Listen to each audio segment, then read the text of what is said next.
Hello. Today I'd like to talk about a serious issue.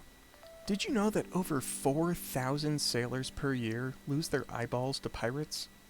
This is Captain Alex. He lost his right eye in a sword fight with the legendary Captain Blackbeard, and has since lost his entire depth perception needed to captain his ship. Well, not anymore. With the all-new Captain Depth Sensor 9000, even the most eye-patchy of captains can properly steer their ships and even drive cars. It works by using an ultrasonic sensor to determine the distance from the object the wearer is currently looking at, and then displaying that distance in inches to the wearer's working eye on a heads-up display.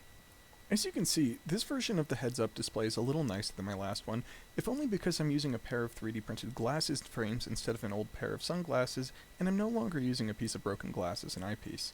That said, the downside of this upgrade is that it's a lot more difficult to capture on camera than before, and that was already difficult.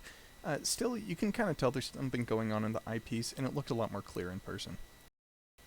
Now, here's a really quick tutorial on how to build it. Feel free to stop watching if you want. Step 1 is to print all the STL files in the GitHub repo. Then measure out the right size of mirror and cut it to size. I recommend using one of these real cheap $5 glass cutters. Trust me, it's a lot easier than using an X-Acto knife, which is what I used on the last version. Then grab one of these cheap reading lenses, cut it to size, and then slot it in the hole. Then attach the top part and duct tape it for good measure. Next, grab the hinge and some sort of pin and put it all together. For the viewfinder, you're going to want to get a empty CD box or cassette tape box. I got mine for free at Paradise Found Records in Pearl Street, and just slide that bad boy in there. Then you're going to want to grab the glasses you 3D printed and tape the two together. Then you're going to want to fasten the ultrasonic sensor in place with some electrical tape.